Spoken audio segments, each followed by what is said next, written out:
पहले महादेव के चरणों में प्रणाम करती हूँ, मेरा प्रणाम स्वीकार हो।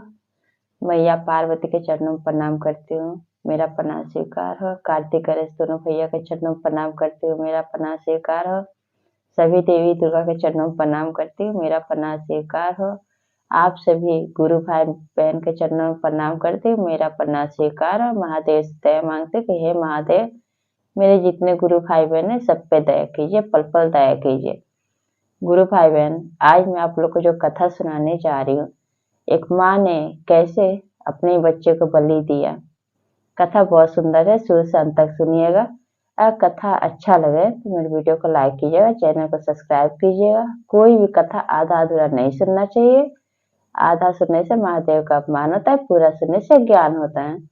तो कथा को ज्यादा से ज्यादा दोस्तों में, रिश्तेदारों में शेयर कीजिएगा, क्योंकि आपका एक लाइक और एक सब्सक्राइब और शिव शिष्य तक पहुंचता है। महादेव को और भक्त है उनके पास तक चला पहुंचता है ये कथा। तो ज्यादा से ज्यादा शेयर कीजिए। तो ज्यादा बात नहीं करते हुए सुनाते हैं सुंदर सी कथा। एक गांव में एक राजा रहते थे। राजा और रानी रहते थे, तो वो अपना प्रजा संभालते थे, अपना राज्य संभालते थे। उनको कोई संतान नहीं था। तो उन्हीं वहीं पे गांव में ही एक मंदिर था जो बहुत शक्तिशाली था। वहां पे कुछ भी सच्चे मन से मांगते थे तो वहां पूरा हो जाता था। भगवान खुश होकर, शिव का मंदिर था, दे देते थे। तो एक दिन क्या होता है कि रानी ये बात सुनी। जब ये बात सुनी तब पालकी में बैठ के जब गई वहां मंदिर पे, तो देखते शिव चर्चा हो रहा। तो शिव चर्चा हो रहा तो जाके रानी बैठ गई। वहां पे जितने गुरु भाई बहन थे वहां बैठ गई तो शिव चर्चा होने लगा। तो वहां पे मंदिर में तो गुरु भाई बहन आप लोग जानते हैं, मंदिर में कोई भी जाता है तो सब एक समान होता है। भले वो राजा हो, चाहे प्रजा हो, चाहे भिख हो, चाहे भिखारी हो, सब एक समान हो जाता है। भगवान के नजर में सब एक समान होते हैं। तो रानी वैसे जाके वो सबके बीच में बैठ गई। उस टाइम वो रानी थोड़ी ना थी, उस टाइम में आम महिला थी। सब गुरु भाई बहन वहां पे अपना सुन रहे थे, चर्चा हो रहा था महादेव का। जब हो रहा था तो रानी चर्चा में ही रोने लगी। उनके आंख से झरा झरा झरा झरा आंसू निकलने लगा। उसमें एक चंचल स्वभाव के गुरु बहना थी। वो पूछ ली, रानी से कहती है कि रानी आप क्यों रो रही हैं? आपकी किस्मत कितना अच्छा है, राजा आपको कितना प्यार दुलार करते हैं, महल में रहती हैं, इतना सुंदर वस्त्र पहनी है, आभूषण पहनी है, एक इशारे पे आप पे अपना जाल लुटाते हैं। आप क्यों झरे झरे रो रही हैं? क्या दिक्कत है, क्या परेशानी है? रानी रोते रोते कहती है गुरु बहना से कि मुझे कोई संतान नहीं है। वो गुरु बहना कहती है रानी से, आप शिव चर्चा में आप ऐसा कीजिए, आप शिव को अपना गुरु बनाइए। तो रानी पूछती है कि क्या करना होता है। तो वो कहते गुरु बहना कि कल फिर होगा यहाँ पे शिव चर्चा, आप कल आइए, आपके नाम का घोषणा यह हो जाएगा और आप नित्य प्रतिदिन महादेव का अपना जाप कीजिएगा, दया मांगिएगा, कथा सुनिएगा, चर्चा सुनिएगा और 108 बार नमः शिवाय कीजिएगा। तो जरूर शिव गुरु सुनते हैं, सबका कष्ट दूर करते हैं। इतना बात सुन के रानी उस टाइम चली आई पालकी में बैठ कर। फिर अगले दिन गई तो वहां पे जितनी गुरु बहना थी, भाई थे, सब नाम का घोषणा हो जाता है रानी का। जब रानी का नाम का घोषणा हो जाता है, वो शिव को गुरु अपना बना लेती हैं। धीरे धीरे वो पूजा पाठ करने लगती हैं। कुछ दिन के बाद क्या होता है कि राजा को पता चलता है कि उनकी रानी गर्भ से है, बच्चा होने वाला है। अब ये बात जब राजा सुनते हैं तो खुश होकर दोनों पति और पत्नी राजा रानी पहुंचते हैं उसी मंदिर में, जो शक्तिशाली मंदिर था शिव का। वहां पहुंचते हैं और दोनों भगवान को नमन करते हैं। तो राजा मन्नत मांगते हैं कि हे महादेव शिव गुरु, अगर मेरी रानी को कोई भी बच्चा हुआ तो मैं खूब धूमधाम से भंडारा करूंगा, आपका शिव चर्चा कहलाऊंगा। इधर रानी है तो वो अपने मुंह से कह देती है कि मेरा बच्चा कोई भी होगा तो उसको मैं आपको बलि चढ़ाऊंगी। लेकिन गुरु भाई बहन भगवान तो कुछ मांगते नहीं है, किसी का कितना भी अन्न धन भरा रहा लेकिन उनको सच्चे हृदय से एक गिलास पानी भी चढ़ा देंगे, वही उनके लिए सब कुछ है। अब रानी तो मुंह से बोल दी। राजा कह रहे तुमने क्या कह दिया? तो उस टाइम तो उन दोनों को समझ नहीं आया। फिर वो दोनों नमन करके घर चले आए। धीरे धीरे समय बीतता रहा। फिर 9 महीने बाद एक सुंदर सा पुत्र हुआ। जब सुंदर सा पुत्र हुआ तो रानी गोद में लेके एकदम खुश हो गई। खुश हो गई तो राजा जैसे बोले थे मैं भंडारा करूंगा तो भंडारा किए, सबको खिलाए पिलाए। अब वो रानी से बोलते हैं कि रानी मैं तो अपने मुंह से जो वचन जो कहा मैंने वो तो पूरा कर दिया, अब तुमने जो कहा है वो आप पूरा करो। तुमने कहा है कि तुम अपने बच्चे को बलि दोगे। तो रानी रोने लगती है, कहती है इतने साल बाद तो मैं मुझे पुत्र हुआ, इतना सुंदर इतना प्यारा है, मैं कैसे अपने हाथों से इसको बलि दूंगी। रानी कहते कैसा कीजिए कि आप तो राजा हैं, अब किसी के बच्चे को लाके दूसरे के बच्चे को लाके बलि दे दीजिए, मैं अपना बच्चे का बलि नहीं दूंगी।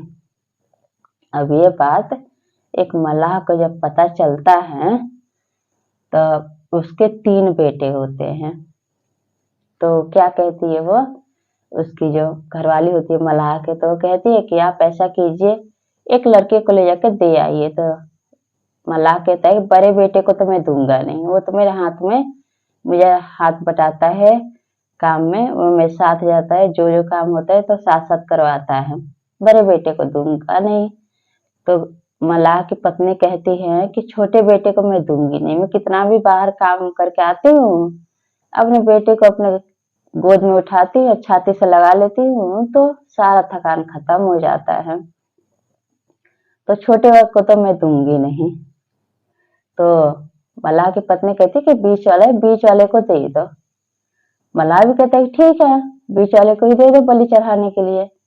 और क्या करता है कि मल्लाह बीच वाले बेटे को लेकर चला गया, जाके राजा को देता है कि राजा साहब ये ले लीजिए बीच वाले मेरे बेटे को, इसको बलि दे दीजिए, मुझे अपने कहा अनुसार आधा राजपाट दे दीजिए।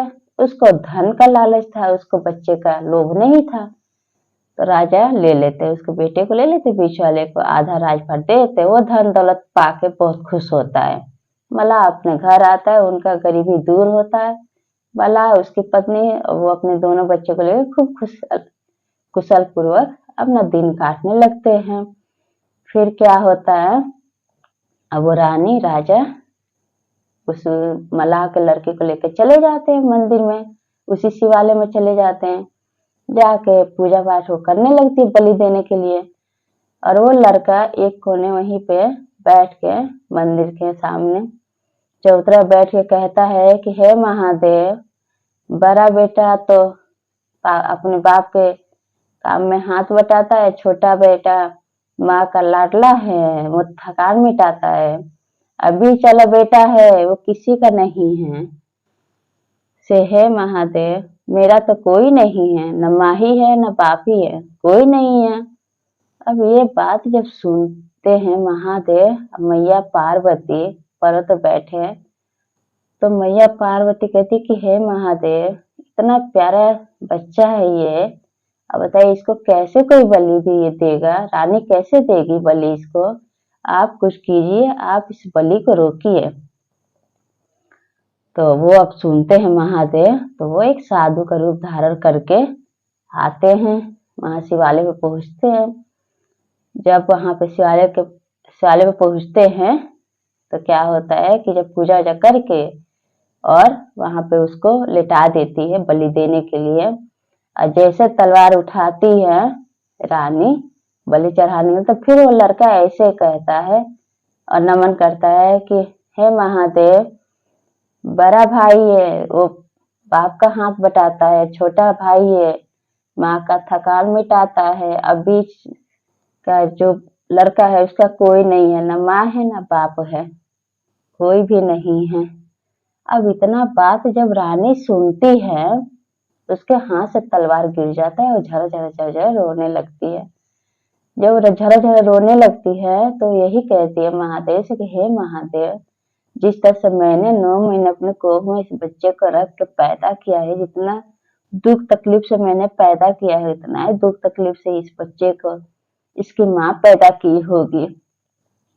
तो रानी कहती कि नहीं, मैं तुम्हें नहीं मार सकती, से इसका क्या उपाय है? राजा कहते कि तुमने तो अपने मुंह से बिना सोचे समझे तुमने तो बोल दिया, तुमने तो कह दिया कि मैं बलि चढ़ाऊंगी, फिर कैसे हुआ? फिर वो साधु महात्मा जो महादेव थे साधु के रूप में गए थे, वो बोले कि हे रानी, क्या बात है, क्यों रो रही हो?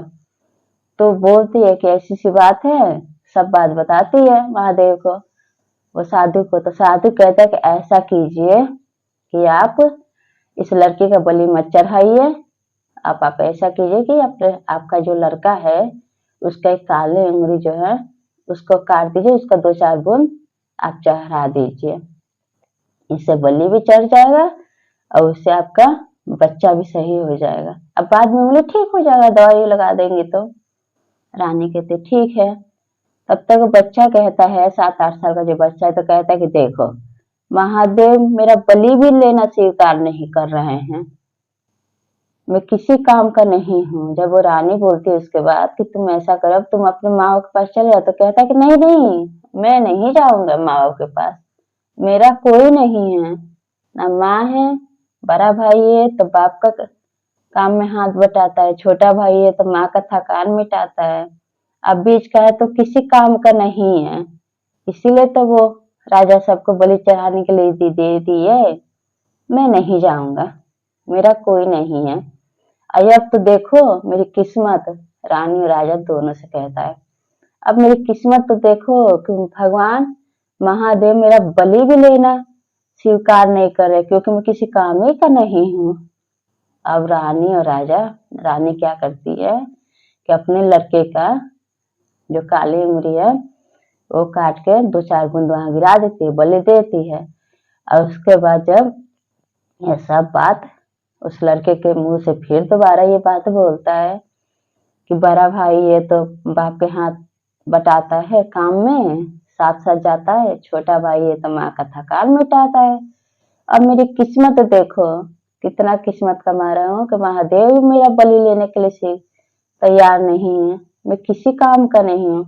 जब ये बात फिर बोला वो लड़का 6-7 साल का, तब ये राजा और रानी सुन के इनके दोनों के आंखों में आंसू झरा झरा गिरने लगता है और तुरंत दोनों उस लड़के के पैर में गिर जाते हैं, माफी मांगने लगते हैं लड़के से।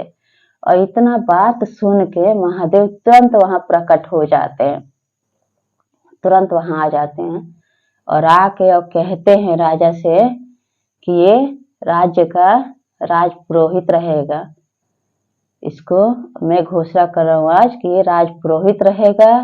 और राजा को भी कहते हैं कि ये राज पुरोहित के साथ साथ ये मेरा बड़ा बेटा भी रहेगा।